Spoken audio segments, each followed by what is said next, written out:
তোমরা এখানে কি করছো? সাইকেল রেস করছো নাকি?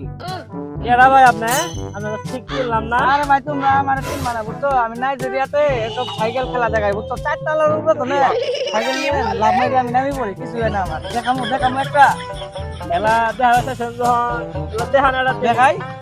ও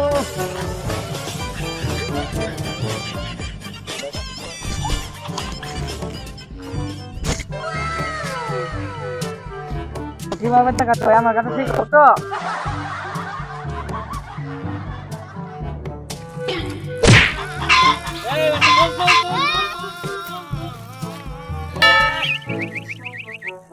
কইছিলাম ভাই বাবা খেলা দেখাবো এই রে খেলা ভাই ঠান্ডা লাগতেছে আমার।